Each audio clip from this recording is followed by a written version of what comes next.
তুমি এক্ষুনি মহারাজের কাছে যাও। চলো, তোমার সাথে আমরাও যাব। হ্যাঁ, আমরাও যাব। তুমি কি একা নাকি? কোথা থেকে কি হলো বলো তো? আমার ওই দুধের বাচ্চাকে কাল রাতে ধরে নিয়ে গেল মহারাজের সেনা। গোপাল দাদা নেই তো, তাই মন্ত্রীমশাই ধরাকে সরা দেখছেন। সব মন্ত্রীমশাই করছেন। চলো, আমরা সবাই মিলে মহারাজের কাছে গেলে নিশ্চয়ই মহারাজ একটা কোনো বিচার করবেন। চলো চলো গুলটের মা, মন শক্ত করো। চল, জিনিসগুলো গুলটেদের বাড়িতে ফেলে রেখে আসি। চারদিক ভালো করে দেখে নেই, আমাদের যেন না কেউ দেখতে পায়। পুরো ফাঁকা, ঝপ করে যাব আর টপ করে রেখে দিয়ে চলে আসবো। মহারাজের জয় হোক। সেসব তো ঠিক আছে, কিন্তু তুমি হাঁপাচ্ছ কেন? কি হয়েছে? গোপাল দাদার নাতি নাতনি, ওদের বাবা মা সবাই প্রাসাদের বাইরে দাঁড়িয়ে আছে। একজন তো আবার অনবরত কাঁদছে। কাঁদছে? কেন কাঁদছে? মহারাজ, ওই কান্নার কোনো মূল্য নেই আমার কাছে। আমার কাছে আগে হলো রাজ্য, রাজ্যের উন্নতি, রাজার উন্নতি। বাহ বাহ বাহ, খুব ভালো বলেছো, কিন্তু বিষয়টা কি ঘটেছে সেটা তো জানা দরকার। হ্যাঁ হ্যাঁ মহারাজ, নিশ্চয়ই জানা দরকার। ঠিক আছে, ওদেরকে ডেকে আনো। কি মন্ত্রী? খুব সাবধানে বিষয়টা নিয়ে ঘাটাঘাটি করতে হবে। ঠিক আছে, ওদের ডেকে আনো, জেরাটা আমিই করব। ঠিক আছে, তাই করো। যাও প্রহরী, ওদের নিয়ে এসো।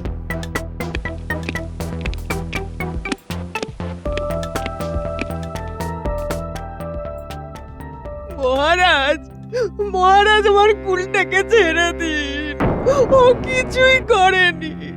মহারাজ, দয়া করুন মহারাজ। কিছুই যদি না করবে তাহলে ওকে প্রহরী ধরলো কেন? ভুল করে ধরেছে মহারাজ, ভুল করে ধরেছে। আমি বলছি ও কিচ্ছু করেনি মহারাজ, ও কিচ্ছু করেনি। গুলটের দোষটা কি মন্ত্রী মশাই? ভয়ঙ্কর অভিযোগ বাবা। এই ন্যাপলা, পুঁটি, গুলটে এরা সবাই মারণ উচাটন জানে, বিষাদ সিদ্ধ এরা। কি বলছেন মন্ত্রী মশাই? এসব তো আমরা জানি না। আমরা চাষির ছেলে, চাষাবাদ করে খাই। এই সব বিষয়ে আমরা কিচ্ছু জানি না। ও মন্ত্রী, এসব তুমি কি বলছো? কিছুই তো বুঝতে পারছি না। এরা বিষাদ সিদ্ধ। মহারাজ, কাল বিকেলে গঞ্জে একটা সোনার দোকানে একটা চুরি হয়। চুরিটা মায়ার সাহায্যে হয়, আর তখন ওই গুলটে ওইখানে ছিল। আর এরা ছলা কলায় পটু। গুলটের মা, তুমি জল পোড়া দাও না? ওটা তো মানুষের সাহায্যের জন্য মন্ত্রী মশাই। কখনো যদি মানুষের শরীরে বাতাস লাগে, তখন ওই জল পোড়া খাইয়ে মানুষকে সুস্থ করি। মহারাজ, আমার এসব কিছুই বিশ্বাস হয় না, সব কিছু বুজরুকি। হ্যাঁ, বুজরুকি বললেই চলবে না, আমি প্রমাণ ছাড়া কথা বলি না। মহারাজ, আপনি ওই গুলটেদের বাড়িতে এক্ষুনি তল্লাশি করুন, দেখবেন চোরাই গহনা ওদের বাড়িতেই আছে। ঠিক আছে, চলো দেখি। চোরাই গহনা যদি না পাই তবে কি হবে? গুলটেকে ছেড়ে দেব। ঠিক আছে, চল। সব ঠিকঠাক থাকলে গোপালের ডান হাত বাঁ হাত অকেজো হয়ে গেল। কি ভাবছো মন্ত্রী? আপনার মতো আমিও ভাবছি মহারাজ, মুখ দেখে আর মানুষ চেনা গেল না। আমার কিন্তু এখনো সন্দেহ আছে। আমারও। আমি এটা ভাবতেই পারছি না যে গুলটের মতো একটা ছোট্ট বাচ্চা ছেলে চুরির মতো একটা ঘৃণ্য বিষয়ের সাথে যুক্ত থাকবে। তুমি কি ভাবছো কবি? কাব্য আমার শুকিয়ে গেছে মন্ত্রী মশাই, আমার কাছে এর কোনো উত্তর নাই। তবুও বলবো, গুলটে দোষী নয়, কোথাও কিছু ভুল হচ্ছে নিশ্চয়। কি হলো সেনাপতি? মহারাজ, কিছু বলার নেই।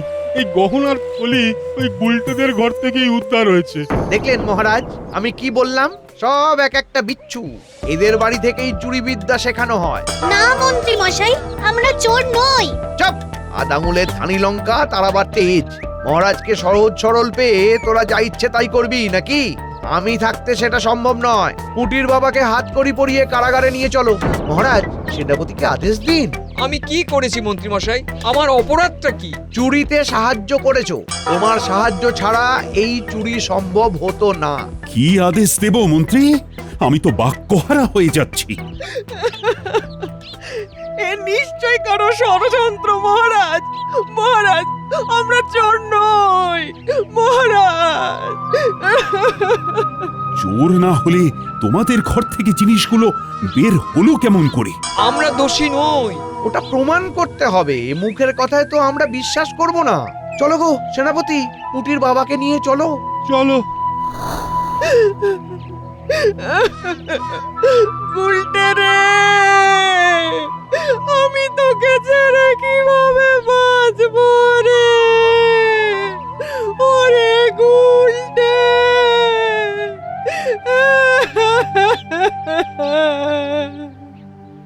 ন্যাপলা, আমরা আজকেই গোপাল দাদুর কাছে যাব।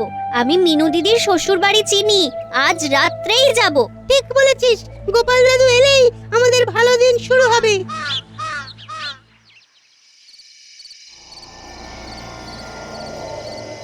কাজটা একেবারে ঠিকঠাক হয়েছে, বুঝলি? শোন, এবার যেটা করতে হবে, গোপালকে এই কৃষ্ণনগরে ঢুকতে দেওয়া যাবে না। আপনি বলে দিয়েছিলেন যে গোপাল ঢুকবে না, মানে ঢুকবে না। আমরা ঢুকতে দেব না, আপনি নিশ্চিন্তে থাকুন। ন্যাপলা, ন্যাপলা, আরো জোরে ছোট। গোপাল দাদুকে নিয়ে কাল সকালের মধ্যেই ফিরতে হবে। আর কত দূরে পুটি? মহারাজের কাছে গোপাল সম্পর্কে কান ভাঙানি দিয়ে রেখেছি। মহারাজকে বিশ্বাস করেছেন? করবেন না মানে?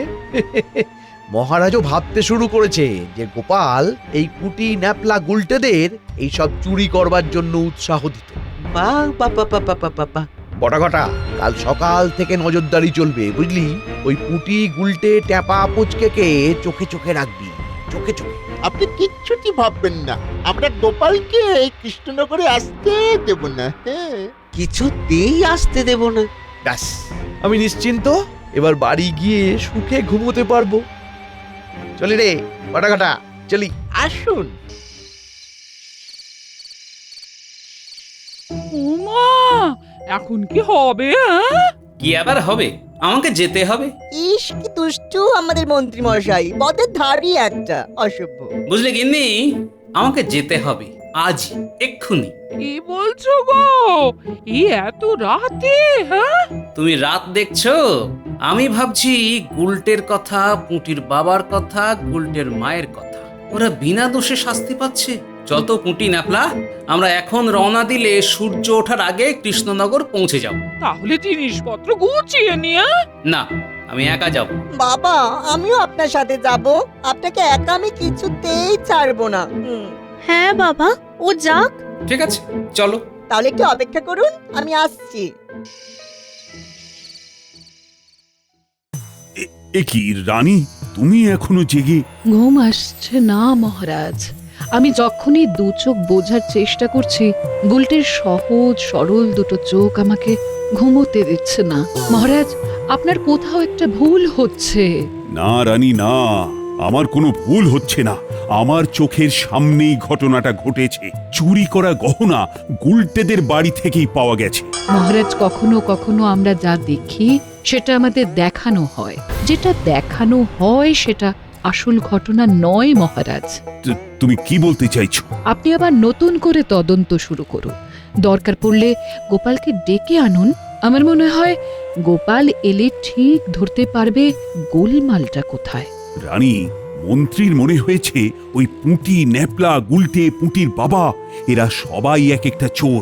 ওরা চুরি করে মায়ার সাহায্যে। সকলের চোখের সামনে দিয়ে ওরা চুরি করে নেয়, যেমন ভাবে এই চুরিটা হয়েছে। মহারাজ, এইসব আজগুবি ঘটনা। আপনি এইসব আজগুবি ঘটনায় বিশ্বাস করেন? আমি আমার চোখের দেখাকে অবিশ্বাস করি কি করে? আর তাছাড়া দোকানের মালিক সেও তো বলেছে ওই গুলটে ওইখানে যাবার পরই ওদের চেতনা চলে যায়। আপনি গোপালকে একবার ডাকুন মহারাজ। আমার বিশ্বাস এর মধ্যে মন্ত্রী মশাইয়ের নিশ্চয়ই ষড়যন্ত্র আছে। গোপালের চাল চলনও সন্দেহের রানী। মন্ত্রীকে তোমরা যতই খারাপ বলো, ও কিন্তু কৃষ্ণনগরকে ভালোবাসে। যাই হোক, এবার শুয়ে পড়ো রানী, রাত অনেক হয়েছে। তার মানে আপনি বলতে চান গোপাল কৃষ্ণনগরকে ভালোবাসে না, তাই তো? কতবার কৃষ্ণনগরকে বিপদের হাত থেকে বাঁচিয়েছে, সেসব কথা ভুলে গেলেন? রাত হয়েছে, তুমিও শান্তিতে ঘুমো আর আমাকেও ঘুমোতে দাও। এই ষড়যন্ত্রের আসল মাথা কে এটা আমাকে জানতেই হবে। গোপালকে যেমন করে হোক খবর পাঠাতেই হবে। হ্যাঁ, বাবা জীবন, তুমি পুঁটিদের বাড়িতে চলে যাও, লুকিয়ে থাকো, আমি তোমাদের খবর পাঠাবো। আপনি এখন কোথায় যাবেন বাবা? আমি ওই সেনাপতি আর বিজ্ঞানীর সাথে দেখা করতে যাচ্ছি। ওদেরকে বলতে হবে তো গোপাল কৃষ্ণনগরে এসেছে। ঠিক আছে বাবা, যেমন আপনার ইচ্ছে। তবে এই যুদ্ধে আমিও আপনার সাথে আছি। তোমার সাহায্য আমার লাগবে বাবা জীবন। শুধু মন্ত্রী মশাই আর ওনার চেলা চামুন্ডা যেন জানতে না পারে যে আমরা কৃষ্ণনগরে এসেছি। জানতে পারবে না বাবা, যখন জানবে তখন ওদের মাথার উপরে তা তা থই থই তা তা থই থই করে নাচবো। ঠিক আছে বাবা জীবন, তোমরা এগো, আমি এখন এগোচ্ছি।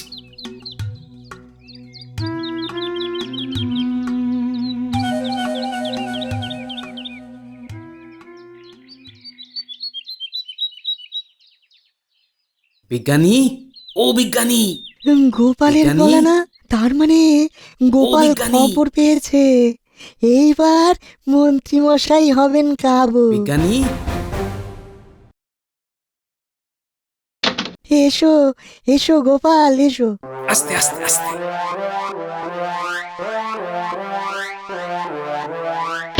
আমার নামটা অত চিৎকার করে বলো না বিজ্ঞানী। এখানে তো কেউ নেই।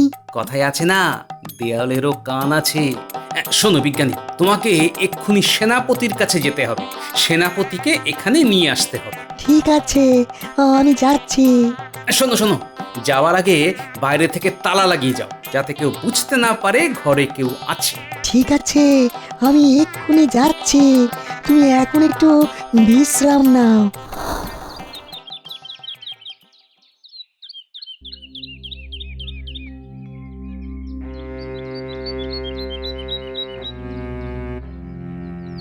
গোপাল দাদা কোথায়?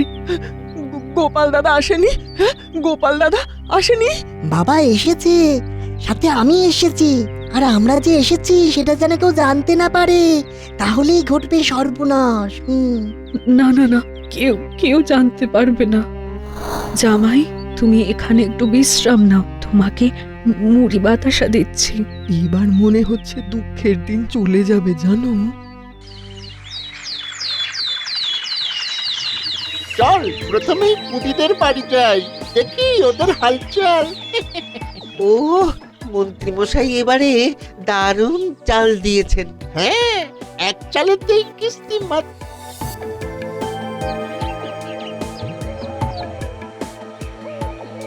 আমরা এসে পড়েছি তোমাদের পাহারা দিতে। তোমাদের কাছে আর গোপাল আসতে পারবে না। আমরা আর আসতে দেব না। দুষ্টু, তোমাদের সময় ঘনিয়ে এসেছে। এবার তোমাদের পটাক পটাক করে মারবো, দাঁড়াও। কি হলো, কথা নেই কেন? চল দেখি তো ঘরে গিয়ে। তোমরা কি চাও বটা কাকা ঘটা কাকা? কাল সারা রাত আমরা ঘুমোতে পারিনি। দাঁড়াও না, আমাদের গোপাল দাদু আসুক, তারপর দেখবে। কবে রাম রাজা হবে তবে সীতা বনে যাবে। 7 মণ তেলও পুড়ছে না, রাধাও নাচছে না। চল ঘটা, আমরা এখানে একটু বসি। বসো না, একটু পরে তোমাদের দৌড় করাবো।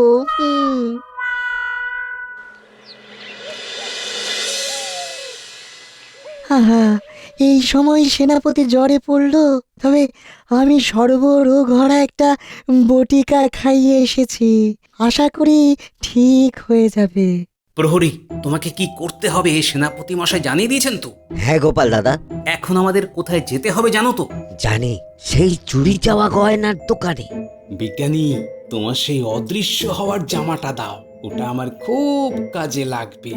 ওটা পরেই মন্ত্রীকে কাবু করব। তোমাকে আমার হদেও কিছুই নেই, কিন্তু দাঁড়াও নিয়ে আসছি। কিরে, কেমন লাগছে তোর গুলটে? আমি বাড়ি যাব, আমি বাড়ি যাব। সময় হোক পাঠাবো। মোটামুটি সবটা নিজের হাতে নিয়ে নি। রাজ্যে সব জায়গায় লোক লাগিয়ে রেখেছি।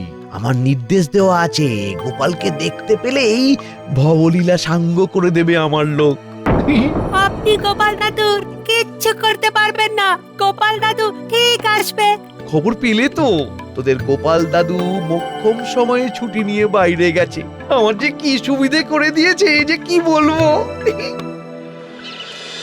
শোনো দোকানি, মহারাজের সন্দেহ হয়েছে। কিসের সন্দেহ?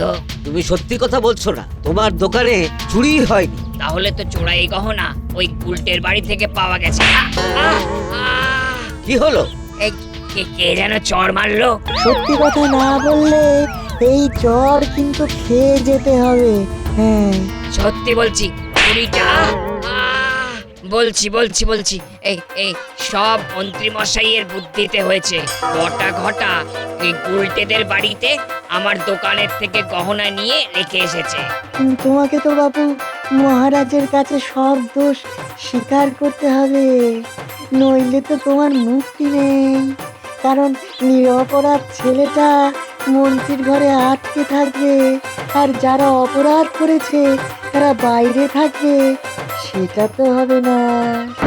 দড়ি, এই দড়ি দিয়ে বাঁধো, বাঁধো বাঁধো।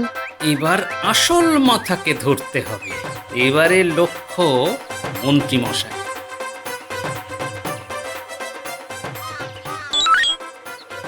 এবার একটু পুঁটিদের বাড়ি থেকে ঘুরে আসি। বিজ্ঞানী, তুমি ধীরে ধীরে রাজসভায় যাও, আমি না আসা পর্যন্ত অপেক্ষা করো। ঠিক আছে। ও পুটির মা, ঘরে যে অতিথি এসে বসে আছে, অতিথি নারায়ণ গো। এক জামবাটি মুড়ি দাও বাতাসা দিয়ে। দিনের রান্না কি করছো? আমাদের জন্য 4টি ভাত বেশি নাও। কই গো, তোমাদের কেউ বাজারে যাবে না? বাজারে গেলে মাগুর মাছ নিয়ে আসবে, কেমন? বাজারে যাওয়ার জন্য কে আছে? বাবাকে তো বিনা দোষে তোমরা কারাগারে বন্দি করে রেখেছো। বিনা দোষে?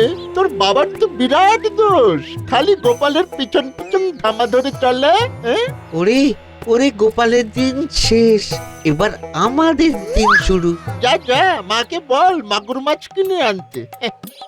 ওরে বাবা রে, কে রে? ওরে বাবা, ও বাবা, গেলাম গো। মাগুর মাছের ঝোল খেতে চেয়েছিলি না? এই মুগুরের ধাক্কা দিয়ে তোদের ভোল পাল্টাতে এসেছি রে।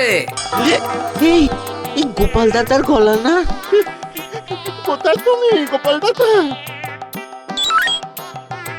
বাবা জীবন, ঘরে দেখো তো দড়ি দড়া আছে কিনা, ওদের ভালো করে বাঁধো। শ্যাকরা সব স্বীকার করে নিয়েছে। এই বদমাস দুটো মন্ত্রী মশাইয়ের কথায় শ্যাকরার কাছ থেকে গহনা নিয়ে গুলটেদের বাড়িতে ফেলেছে। এবার ওদের মহারাজের কাছে নিয়ে যাব। চলো বাবা জীবন। আমার তো কি আনন্দ হচ্ছে, কি বলবো। বাবা, আমি কি এই দুষ্টু দুটোকে মারতে মারতে নিয়ে যাব? তোমার যা মন চায় করো, এবার সবাই মিলে চলো।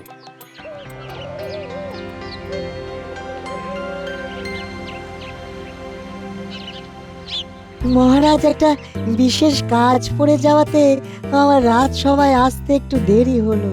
বিশেষ কাজটি কি জানতে পারি? একটু পরে সবটা জানতে পারবেন মন্ত্রী মশাই, তাকে আসতে দিন। কে আবার আসবে? আসবে আসবে, একটু ধৈর্য ধরুন। আমি এসে গেছি বিজ্ঞানী। গোপাল কোথা থেকে এলো?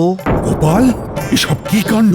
কাণ্ড তো এবার শুরু হবে মহারাজ, একেবারে লঙ্কা কাণ্ড হয়ে যাবে। প্রহরী, যাও নিয়ে এসো। কাকে নিয়ে আসবে? যে বা যারা কাণ্ডটা ঘটাবে। তুমি কিন্তু রাজসভার সময় নষ্ট করছো গোপাল। সেটা সময়ই বলবে। কি কি করতে চাইছো তুমি গোপাল? সত্যটাকে সামনে আনতে চাইছি মহারাজ, একটু অপেক্ষা করুন। এই যে সবাই এসে গেছে। শ্যাকরা, এবার বলো তো চুরিটা কে করেছিল? চুরি তো হয়নি মহারাজ, চুরি খেলা হয়েছিল। মন্ত্রী মশাই এই বটা ঘটাকে দিয়ে কায়দা করে গুলটেদের বাড়ি আমার থেকে গহনা নিয়ে রেখে আসে। কি বলছো শেকড়া? হ্যাঁ মহারাজ, আমি যা বলেছি ঠিক বলেছি। সব দোষ ওই মন্ত্রী মশাইয়ের। ইগো মন্ত্রী, এসব কি শুনছি? শুধু আমার সাথে শত্রুতা করতে গুলটেকে চোর অপবাদে আপনার ঘরে আটকে রাখলেন। মন্ত্রী, তোমার কিছু বলার আছে? না মহারাজ, আমার অন্যায় হয়েছে, আমি অন্যায় স্বীকার করছি মহারাজ। তোমাকে আমি আর সহ্য করতে পারছি না। প্রহরী, পুটির বাবাকে কারাগার থেকে মুক্ত করে এখানে নিয়ে এসো, আর এই মন্ত্রীকে টানতে টানতে কারাগারে নিয়ে যাও। মহারাজ, মহারাজ ক্ষমা, ক্ষমা, মহারাজ ক্ষমা, মহারাজ। গোপাল, গোপাল, তোমার কাছে আমি ক্ষমা চাইছি। আমার খুব ভুল হয়েছে। মহারাজ, এ আপনি কি বলছেন? আমার কাছে ক্ষমা? তোমার কাছে অনেক কিছু শেখার আছে গোপাল। আমার ভাগ্য যে আমি তোমাকে আমার সভাসদ হিসেবে পেয়েছি। জয় গোপালের জয়।